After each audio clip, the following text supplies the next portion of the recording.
তাৰ মানে আপুনি কৈছে আপুনি মানুহজনক খুন্দিওৱা নাই আহা স্যাৰ মই মানুহজনক খুন্দা নাই মৰা স্যাৰ ঐ তই যদি খুন্দাই মৰা নাই মানুহজন তোৰ গাড়ীৰ আগত পৰিল কেনেকৈ স্যাৰ মই এটা কথা ভাবিছো আমি স্যাৰ এই হৰেণৰ গাড়ীৰ সন্মুখত মানুহজনক মানে হামখুৰি খাই পৰিলেহি আৰু তোক মই মনে মনে থাকিবলৈ কৈছো নে সৰি স্যাৰ বিশ্বাস কৰক স্যাৰ বিশ্বাস কৰক ইয়ে মানুহজনক খুন্দা মাৰিছে লগালগ মানুহজন সেন্সলেছ হৈ গ'ল মই ইমিডিয়েট তেখেতক হস্পিটাললৈ লৈ গ'লো আৰু তাৰ পিছত আহি তই গাড়ীখন ভাঙি দিলি হয় স্যাৰ এনেকুৱা উদণ্ড চালকৰ প্ৰতিবাদত মই গাড়ীয়ে ভাঙি দিলো স্যাৰ তুমিও প্ৰতিবাদী কণ্ঠ ন মই তেনেকুৱাহে আই লাইক ইট প্ৰতিবাদ কৰিব লাগে জানা প্ৰতিবাদ কৰিলে দেশ জাতি সমাজ তোক মই মনে মনে থাকিবলৈ কৈছো নাই স্যাৰ তেতিয়াহ'লে মেটাৰনিটি কেছ বুলিয়ে কি মেটাৰনিটি সৰি স্যাৰ ক স্যাৰ আপুনি মোক যি কৰে কৰক স্যাৰ কিন্তু এনেকুৱা উদণ্ড চালকক আপুনি ৰেহাই নিদিব এইবোৰ উদণ্ড চালকৰ কাৰণে মানুহে আজিকালি ৰাস্তাত খোজ কাঢ়িব নোৱাৰা হৈছে ৰাইট তহঁত দুটাৰতো বিচাৰ হ'বই আগতে মানুহজনৰ মেডিকেল ৰিপৰ্টটো আহি ল'ব দে স্যাৰ এইটো মেডিকেলৰ ৰিপৰ্ট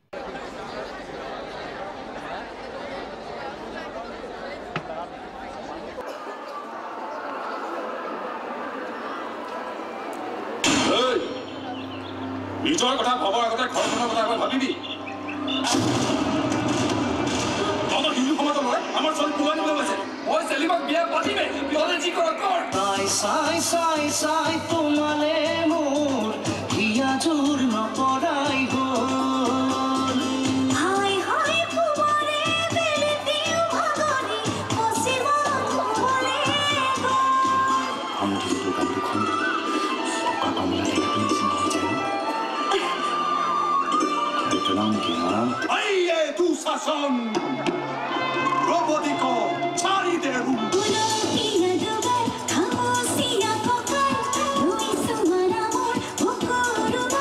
বিজুলি বৰষা তোমাৰ দুচকুতে দুচকুৰ লাগি যায় তোমাৰে উমাৰ উশাহতে মোৰ উশাহ দিনে জানাবি পায় একে বেমাৰী মনে মনে বহি থাক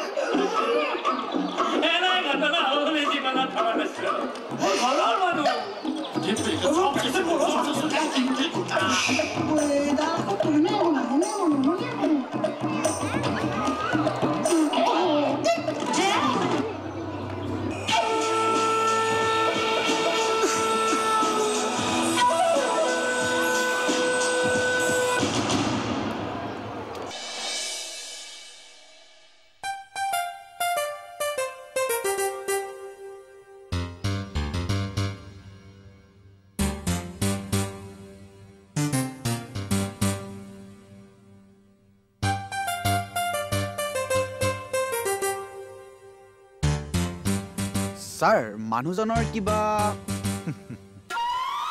আপুনি হাঁহিছে কিয় স্যাৰ কেতিয়াবা কিছুমান চিৰিয়াছ মুহূৰ্ততো হাঁহি উঠা ঘটনা হৈ যায় হয় স্যাৰ বিশেষকৈ যে হিন্দী চিনেমাবোৰত হয় সেইদিনাখন আপোনাৰ ৰিলিজ হৈছে তোৰ লিখা হ'ল যদি যা যাওঁৱেই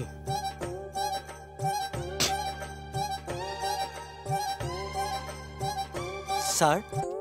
কিবা হৈছে নেকি স্যাৰ আপুনি ঠিকেই কৈছিল মানুহজনক আপুনি খুন্দা মাৰা কিন্তু স্যাৰ তই মানুহজনক কিমান আঁতৰৰ পৰা দেখিছিলি খুন্দা মাৰা অকমান আঁতৰৰ পৰা মানে স্যাৰ গাড়ীখনৰ বেক চাইডৰ পৰা দেখিছিল সেইটোৱেটো কথা মানুহজনে আচলতে মদৰ নিচাৰ ৰাস্তা পাৰ হ'ব যাওঁতে হঠাতে মূৰ ঘূৰাই পৰি গৈছে সেইটোৱেটো কথা স্যাৰ মই মানুহজনৰ পৰা প্ৰায় ৩-৪ ইঞ্চিমান আঁতৰতে বেগ মাৰিছিলো স্যাৰ তাৰ মানে স্যাৰ এইবোৰ চব সেই মদাহী মানুহজনৰ কাৰণে য়েছ সেইকাৰণে ঘটনাবোৰ অলপ ভালকৈ জানি ল'ব লাগে হয় স্যাৰ অৱশ্যে এজন মানুহ হঠাৎ এনেকৈ মূৰ ঘূৰাই পৰি গ'লে হুলস্থুলৰ পৰিৱেশৰ সৃষ্টি হয় হয় হয় তাৰ কাৰণে তই গাড়ীখন ভাঙা এটা ডাঙৰ অপৰাধ সৰি স্যাৰ এতিয়া চৰি কৈ লাভ নাই তই এটা অপৰাধ কৰিছ তাৰ কাৰণে তই পানিছমেণ্ট পাবি কমল স্যাৰ ঐ বল বল স্যাৰ স্যাৰ কিবা মোক কৈছিলি লাভ নাই আৰু শুনক